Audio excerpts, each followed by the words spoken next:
How's it going, guys, and welcome to a operator mastery on Nokk. It is a 2-speed, 2 armor, and as always we're going to go over first the loadout. We're going to go over some play styles, and then we're going to hop into a custom game, and I'm going to show you a few ways on how personally I like to play the operator. In this case it is Nokk. So without further ado, I want to go right into the loadout, and if you guys want more of these, and I would like to know what operator you want next before we even get into the loadout, because I don't know what other operators you guys want. I see this one suggested a lot, so that's why I'm doing it. I know it's kind of a interesting operator, kind of a rare pick, but I definitely have fun playing with her, so that's why I'm doing her this time. But if you do want a specific operator, leave it down in the comments, and whichever one has the most likes, that's the one I will go with. So let's get into the loadout here. So first of all, you have the FMG9 and the shotgun, which is the SIX-12 SD. Now, there's never a situation where you should probably use this. This is the same gun as Legion, I believe. I think he has the shotgun as well.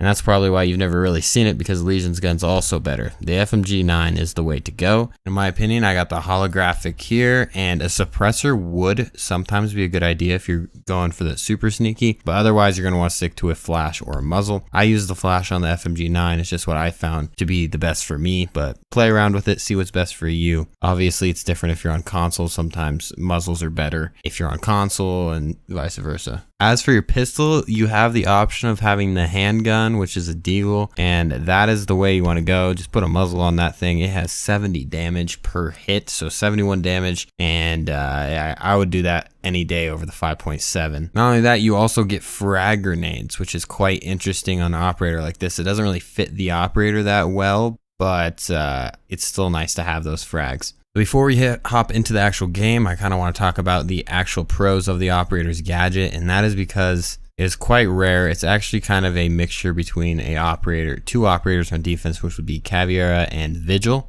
And that's because it's invisible to surveillance whenever it's actually cloaked, activated, so you can't see it in cameras, so that's like Vigil, and then it's also silent, so that is Cav. So she's very, very effective for clearing out roamers and hunting roamers, but her weapons aren't really the best. The FMG9 has a really, really nice recoil pattern, but the damage is just not there. And overall, it's just kind of a fragging operator. It doesn't really have...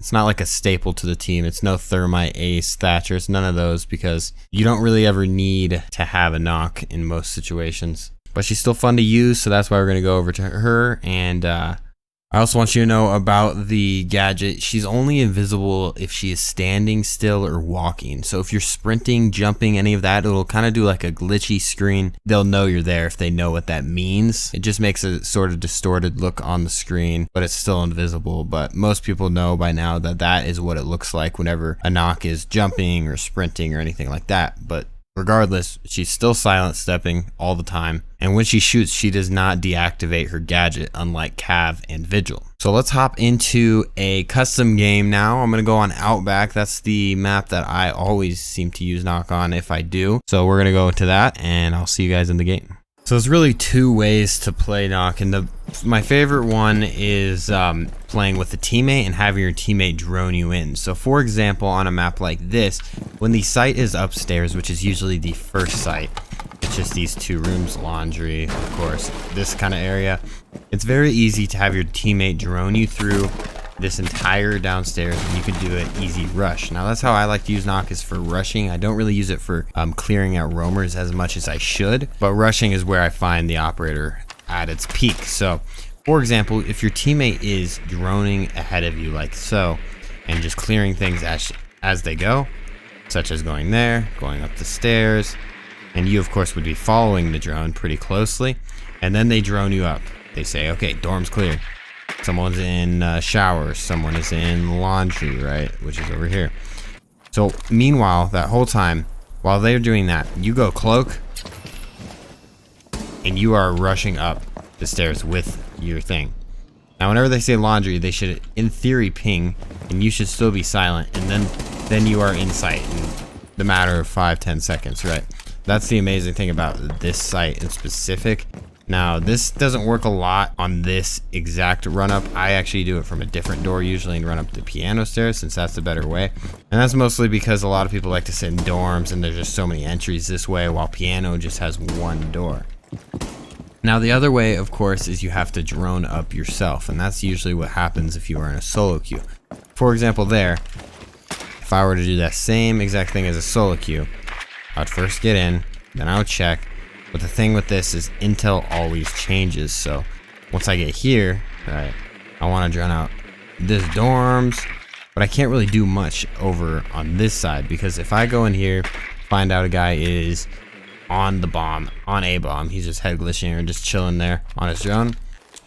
Well, by the time I get up here and to here, this guy might be in this corner now. So it's just hard to do as a solo, but you still can. At least you know they're in the room, but you just have to kind of get off the drone, slow down for a second, and then resume, and then do your thing. Right, that's basically the way of it. Now the other way to play it, which I obviously have to include because that's kind of the main utility of it. It's not how I like to use it because it's not fun to me, but the roam clearing aspect. Now that one does require you to have another teammate, because if you are roam clearing per se, you start somewhere around here, start all the way in the restaurant, lobby, and you start out here in your spawn. Now the only way to successfully roam clear with a Nokk is you can't really do it yourself. I guess you can run around like a crazy man, but the better thing to do is have your teammate drone you as they go through.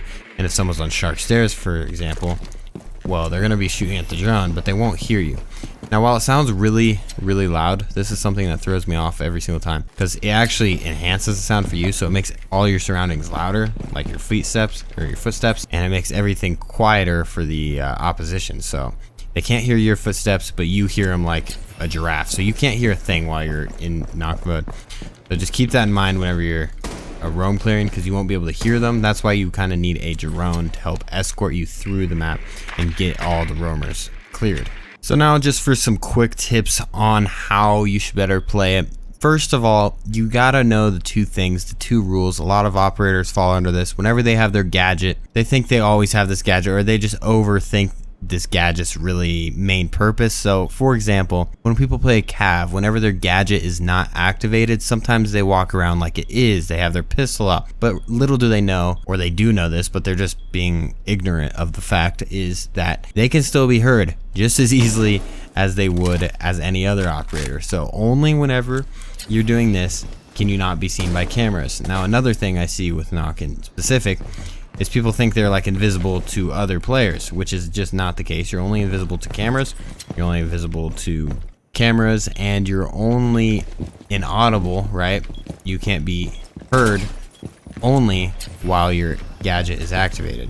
When you're normal, you are a normal 2-speed, you make normal 2-speed sounds. So once you're off your gadget, you want to stand still until that recharge. Obviously the recharge is pretty fast, for example, or just for show, right? It lasts about what? 12, 13 seconds. Now once I let off, it recharges faster than I feel like when I used it. So there's really only one counter to Nokk, and that would be Pulse. Pulse is the only person that can see whenever a Nokk is on her gadget, like so. They can still see the circle as they normally would. So keep that in mind. If they do have a pulse and they have a consistent pulse, then that is something you got to look out for, because although they might not hear you, they get a big old circle around you to know that they're there.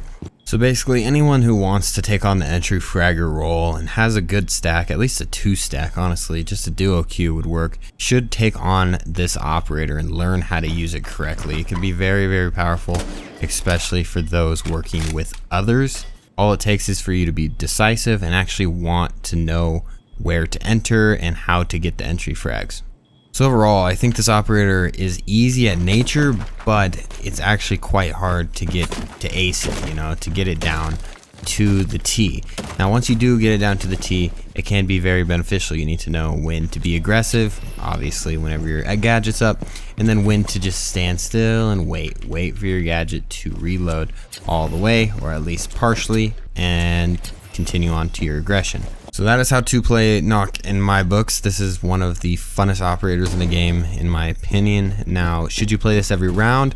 No, I don't think so, but you could probably get away with it at least once a game. Now, once you do it in your 1 time per game, that is when everyone's going to start looking for the rushes, so you'll probably get taken out after that. So if you do a rush 1 round, don't try to do it every single other round, because it most likely will not work again, because they're going to be looking out for it the next time. So let me know what operator you want to see next. Once again, whatever one has the most likes, that's the one I will do next. I'm going to do one a week now, since I got other series going on now, which is for the coaching one, I have Siege Basics, and then I'm adding a few more down the road and tinkering like top 5s and stuff like that. Also guys, I'm going to be adding gameplays. It's either going to be on this channel or a different channel, which is in the about page or just in my channel suggestions, and it's called 50 bonus. That's probably where it's going to end up being, where I'll post full gameplays and kind of like solo queue type things, or just whatever I'm feeling like doing, which is just not related to tips per se. Obviously it will be kind of educational at nature if you just watch the gameplay and take some of the things I do and implement it to your own game, but I'm not going to be trying to educate while playing. So if you're interested in that, go subscribe to that channel. That's probably where it's going to end up being. But with that out of the way, I will see you guys in the next one. Peace out.